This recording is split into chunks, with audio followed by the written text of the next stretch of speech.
إنا أنزلنا التوراة فيها هدى ونور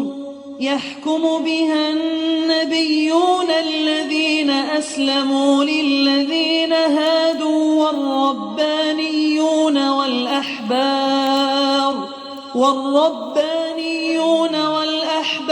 بما استحفظوا من كتاب الله وكانوا عليه شهداء فلا تخشوا الناس واخشوني ولا تشتروا بآياتي ثمنا قليلا ومن لم يحكم بما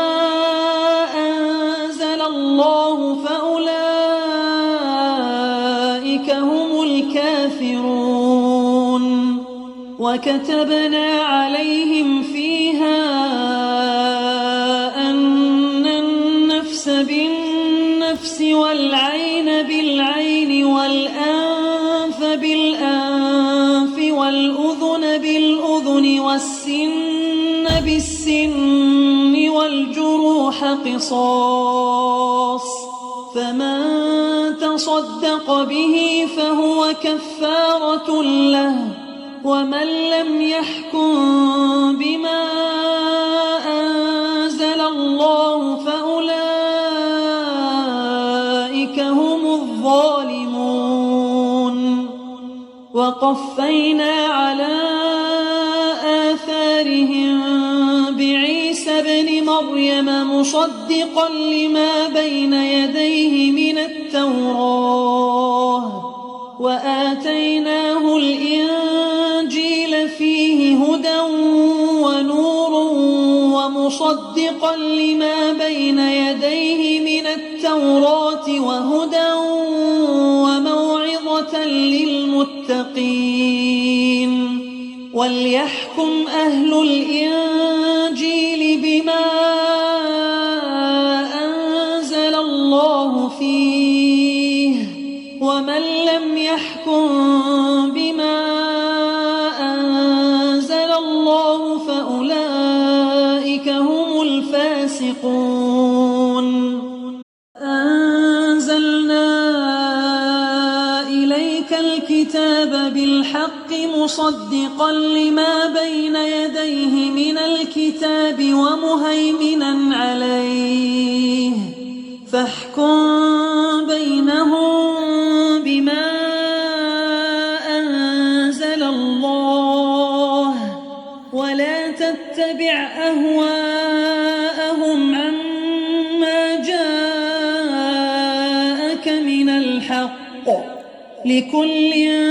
جعلنا منكم شرعة ومنهاجا ولو شاء الله لجعلكم أمة واحدة ولكن ليبلوكم فيما آتاكم فاستبقوا الخيرات إلى الله مرجعكم جميعا فينبئكم بما كنتم فيه تختلفون. احكم بينهم بما أنزل الله ولا تتبع أهواءهم واحذرهم أن يفتنوك عن بعض ما أنزل الله إليك فإن تولوا فاعلم أنما يريد الله أن يصيبهم ببعض ذنوبهم وإن كثيرا من الناس لفاسقون أفحكم الجاهلية يبغون ومن أحسن من الله حكما لقوم يوقنون إنا أنزلنا التوراة فيها هدى ونور، ہم نے تورات نازل فرمائی جس میں ہدایت اور نور ہے۔ یہودیوں میں اسی تورات کے ساتھ اللہ تعالیٰ کے ماننے والے انبیاء علیہ السلام اور اہل اللہ اور علماء فیصلہ کرتے تھے، کیونکہ انہیں اللہ کی اس کتاب کی حفاظت کا حکم دیا گیا تھا اور وہ اس کے گواہ تھے۔ اب تمہیں چاہیے کہ لوگوں سے نہ ڈرو اور صرف میرا ڈر رکھو اور میری آیتوں کو تھوڑی قیمت میں نہ بیچو۔ جو لوگ اللہ کی اتاری ہوئی وحی کے ساتھ فیصلہ نہ کریں وہ پکے کافر ہیں۔ وَكَتَبْنَا عَلَيْهِمْ فِيهَا أَنَّ النَّفْسَ بِالنَّفْسِ، اور ہم نے یہودیوں کے ذمہ تورات میں یہ بات لکھ دی تھی کہ جان کے بدلے جان ہے، آنکھ کے بدلے آنکھ ہے، ناک کے بدلے ناک ہے، اور کان کے بدلے کان، دانت کے بدلے دانت، اور خاص زخموں کا بھی بدلہ ہے۔ پھر جو شخص اس کو معاف کر دے تو اس کے لیے کفارہ ہے، اور جو لوگ اللہ کے نازل کیے ہوئے حکم کے مطابق فیصلہ نہ کریں وہی ظالم ہے۔ وَقَفَّيْنَا عَلَىٰ آثَارِهِمْ بِعِيسَى ابْنِ مَرْيَمَ، ان کے پیچھے عیسیٰ علیہ السلام کو بھیجا جو اپنے سے پہلی کتاب یعنی تورات کی تصدیق کرنے والے تھے، اور ہم نے انہیں انجیل عطا فرمائی جس میں نور اور ہدایت تھی۔ جو اپنے سے پہلی کتاب تورات کی تصدیق کرتی تھی اور وہ سراسر سراپائے ہدایت تھی پارسا لوگوں کے لیے۔ وَلْيَحْكُمْ أَهْلُ الْإِنْجِيلِ، اور انجیل والوں کو بھی چاہیے کہ اللہ تعالیٰ نے جو کچھ انجیل میں نازل فرمایا اسی کے مطابق فیصلہ کریں، اور جو لوگ اللہ تعالیٰ کے نازل کردہ چیزوں کے مطابق فیصلہ نہیں کرتے فَأُولَئِكَ هُمُ الْفَاسِقُونَ، وہی بدکار لوگ ہیں۔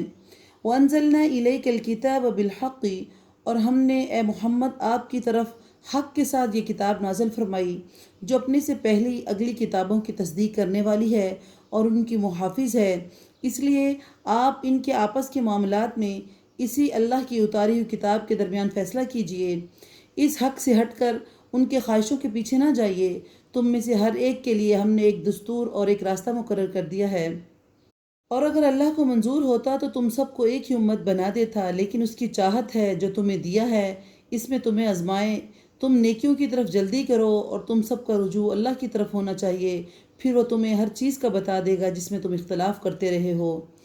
وَإِنِ احْكُم بَيْنَهُم بِمَا أَنزَلَ اللَّهُ، آپ ان کے معاملات میں خدا کی نازل کردہ وحی کے مطابق ہی فیصلہ کیا کریں، ان کی خواہشوں کی پیروی نہ کیا کریں، ان سے بچ کر رہیں، کہیں یہ آپ کو آپ کے اللہ تعالیٰ کے اتارے ہوئے کسی حکم سے ادھر ادھر نہ کر دیں۔ اگر یہ لوگ منہ پھیر لیں تو یقین کریں اللہ تعالیٰ کا ارادہ یہی ہے کہ انہیں ان کے بعض گناہوں کی سزا دے دے، اور اکثر لوگ نافرمان ہی ہوتے ہیں۔ افحکم الجاہلیہ، کیا یہ لوگ پھر سے جاہلیت کا فیصلہ چاہتے ہیں؟ یقین رکھنے والے لوگوں کے لیے اللہ تعالیٰ سے بہتر فیصلے حکم کرنے والا کون ہو سکتا ہے؟ یعنی جس طرح تورات اپنے وقت میں لوگوں کے لیے ہدایت کا ذریعہ تھی، اسی طرح انجیل کے نزول کے بعد اب یہی حیثیت انجیل کو حاصل ہو گئی، اور پھر قرآن کے نزول کے بعد تورات اور انجیل اور دیگر صحائف آسمانی جو تھے وہ منسوخ ہو گئے، اور ہدایت اور نجات کا ذریعہ قرآن کو بنا دیا گیا، اور اسی پر اللہ تعالیٰ نے آسمانی کتابوں کا سلسلہ ختم فرما دیا۔ گویا اس بات کا اعلان ہے کہ قیامت تک پیدا ہونے والے انسانوں کی فلاح اور کامیابی اسی قرآن سے وابستہ ہے۔ جو اس سے جڑ گیا سرخرو رہے گا، جو کٹ گیا ناکام ہوگا۔ اور دوسری چیز اس سے پتہ چلتی ہے کہ وحدت ادیان کا فلسفہ بالکل غلط ہے۔ حق ہر دور میں ایک ہی رہا ہے، متعدد حق نہیں ہو سکتے۔ حق کے سوا دوسری ساری چیزیں باطل ہیں۔ تورات اپنے دور کا حق تھی، اس کے بعد انجیل اپنے دور کا حق تھی۔ انجیل کے نزول کے بعد تورات پر عمل کرنا جائز نہیں تھا، اور جب قرآن نازل ہو گیا تو انجیل بھی منسوخ ہوگی، اس لیے اب انجیل پر عمل کرنا جائز نہیں ہے، اور قرآن ہی صرف واحد نظام عمل ہے اور نجات کے قابل رہ گیا ہے۔ اس پر ایمان لائے بغیر، ہم محمد صلی اللہ علیہ وسلم کو، ان کی نبوت کو تسلیم کیے بغیر ہمارے لیے اب نجات ممکن نہیں ہے۔ اللہ تعالیٰ اہل انجیل کو یہ حکم دے رہے تھے کہ جب تک حضرت عیسیٰ علیہ السلام کی نبوت کا زمانہ تھا، نبی کریم صلی اللہ علیہ وسلم کی بعثت کے بعد حضرت موسیٰ علیہ السلام کا دور بھی ختم ہو گیا اور انجیل کی پیروی کا حکم بھی ختم ہو گیا۔ اب ایماندار وہی سمجھا جائے گا جو رسالت محمد رسول اللہ صلی اللہ علیہ وسلم پر ایمان لائے گا اور قرآن کی اتباع کرے گا۔ اسی طرح ہر آسمانی کتاب اپنے سے پہلے کتاب کی تصدیق کرنے والی رہی ہے، جس طرح قرآن پچھلی تمام کتابوں کی تصدیق کرتا ہے۔ تصدیق کرنے کا مطلب ہے کہ یہ ساری کتابیں اللہ تعالیٰ کی واقعی ہی نازل کردہ تھیں، لیکن قرآن کے ساتھ ساتھ اللہ رب العزت نے اس کے لیے محافظ، امین اور شاہد کا بھی لفظ بولا ہے، یعنی پچھلی کتابوں میں جو تحریف اور تغیر ہوا ہے، قرآن میں ایسا ہونا ممکن نہیں ہے، کیونکہ اللہ نے اس کی حفاظت کا ذمہ خود لیا ہے۔ یعنی نزول قرآن کے بعد اب نجات تو گرچہ اسی سے وابستہ ہے قرآن کے ساتھ، لیکن اس راہ نجات کو اختیار کرنے کے لیے اللہ تعالیٰ نے انسانوں کے اوپر جبر نہیں کیا، ورنہ وہ چاہتا تو ایسا کر سکتا تھا، لیکن اس طرح تمہاری آزمائش ممکن نہ ہوتی، جبکہ اللہ تمہیں آزمانا چاہتا ہے۔ حدیث شریف میں آتا ہے کہ نبی کرم صلی اللہ علیہ وسلم نے فرمایا کہ اللہ کو سب سے زیادہ ناپسندیدہ شخص وہ ہے جو اسلام میں جاہلیت کے طریقے کا تلاش کرنے والا ہو اور جو ناحق کسی کا خون بہانے کا طالب ہو۔ يا أيها الذين آمنوا لا تتخذوا اليهود والنصارى أولياء بعضهم أولياء بعض ومن يتولهم منكم فإنه منهم إن الله لا يهدي القوم الظالمين فترى الذين في قلوبهم مرض يسارعون فيهم يقولون نخشى أن تصيبنا دائرة فعسى الله أن يأتي بالفتح أو أمر من عنده فيصبحوا على ما أسروا في أنفسهم نادمين ويقول الذين آمنوا أهؤلاء الذين أقسموا بالله جهد أيمانهم إنهم لمعكم حبطت أعمالهم فأصبحوا خاسرين يا أيها الذين آمنوا من يرتد منكم عن دينه فسوف يأتي الله بقوم يحبهم ويحبونه أذلة على المؤمنين أعزة على الكافرين يجاهدون في سبيل الله ولا يخافون لومة لائم ذلك فضل الله يؤتيه من يشاء والله واسع عليم إنما وليكم الله ورسوله والذين آمنوا الذين يقيمون الصلاة ويؤتون الزكاة وهم راكعون ومن يتول الله ورسوله والذين آمنوا فإن حزب الله هم الغالبون يا أيها الذين آمنوا لا تتخذوا اليهود والنصارى أولياء بعضهم أولياء بعض اے ایمان والو تم یہود و نصارہ کو دوست نہ بناؤ، یہ تو آپس میں ایک دوسرے کے دوست ہیں۔ تم میں جو بھی ان میں سے کسی سے دوستی کرے گا وہ بے شک انہی میں سے ہے۔ ظالموں کو اللہ تعالیٰ ہرگز سیدھا راستہ نہیں دکھاتا۔ الذین فی قلوبہم مرض، آپ دیکھیں گے کہ جن لوگوں کے دلوں میں بیماری ہے